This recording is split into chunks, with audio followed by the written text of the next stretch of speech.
দেয়ালে ধরেছে ফাটল, খসে পড়ছে ছাদের পলেস্তরা, পুরানো ও জরাজীর্ণ হয়ে পড়ায় বারান্দার খুঁটির কংক্রিট খসে পড়ে বেরিয়ে গেছে রড। এরই মধ্যে জীবনের ঝুঁকি নিয়েই চলছে পাঠদান। আজকে আপনাদের ক্লাস শুরু হচ্ছে। 1973 সালে পাবনার সাঁথিয়া উপজেলার ভুলবাড়িয়া এলাকায় প্রতিষ্ঠিত হয় ভুলবাড়িয়া উচ্চ বিদ্যালয়টি। পরবর্তীতে 1980 সালে একতলা বিশিষ্ট একটি ভবন তৈরি করা হয়। সেই ভবনটি এখন ঝুঁকিপূর্ণ। 2005 সালে সরকারিভাবে 3 তলা বিশিষ্ট একটি ভবন নির্মিত হলেও তাতে শিক্ষার্থীদের স্থান সংকুলান না হওয়ায় পুরানো ঝুঁকিপূর্ণ ভবনেও চলছে পাঠদান। মাঝে মধ্যে উপর থেকে খুলে খুলে এই যে এই সব ভাঙাচোরা পড়ে আমাদের মাঝে, এসে বৃষ্টি হলে চারদিকে একদম ভিজে যায়, বারান্দা দিয়ে তো হাঁটাই যায় না, এমন অবস্থা হয়ে যায়। ভবনটার ওখানে তো চটা উঠে গেছে, চটা ওঠার পর ধাপাস করে নিচে পড়েছে। আমরা সামনে 2-1 জন আছে আর সবাই বাইরে, তো ওরা তো ভয় পাইছে যে আসলে এমনভাবে পড়ছে, ওটা যদি কারো মাথায় পড়তো। এখানে যখন আমরা বসি অনেক জায়গা থেকে দেখা যায় অনেক শব্দ আসতেছে, তো উপর থেকে অনেক কিছুই পড়ে। এখন এই বিদ্যালয়টা নতুন করে উপস্থিত হোক, তাহলে আমাদের ভালো হয়। বিদ্যালয়ের যে ভবনটা আছে এই ভবনটা অত্যন্ত ঝুঁকিপূর্ণ।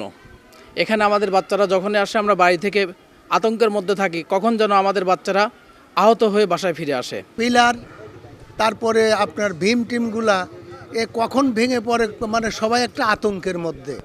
তো আমরা চাই যে এর মধ্যে ছেলেমেয়েরা না যাক। নতুন ভবন ছাড়া কিন্তু স্টুডেন্টদের জীবন ঝুঁকি রয়েছে।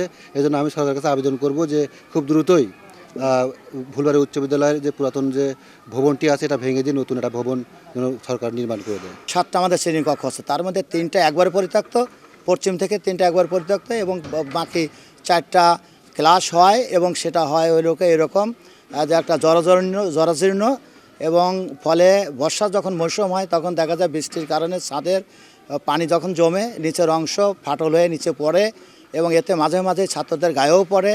সেখানে আমাদের শ্রেণী পাঠদান করা একটা হতাশা হয়, আশঙ্কা এবং আতঙ্ক বোধ হয়। তবে ঝুঁকিপূর্ণ ভবন দ্রুত আধুনিকায়ন করা হবে বলে জানিয়েছেন উপজেলা নির্বাহী কর্মকর্তা। বর্তমানে যে অবস্থা এটার বিষয়ে এবং একটা ভূমিকম্পরও তো একটা প্রবণতা দেখা যাচ্ছে, এবং 2-1 জন শিক্ষার্থী মারাও গেছে, হয়তো আমাদের সাথে না কিন্তু ঢাকায়। কিন্তু এই সময় আসলে এসব নিয়ে ভাবার সুযোগ আছে।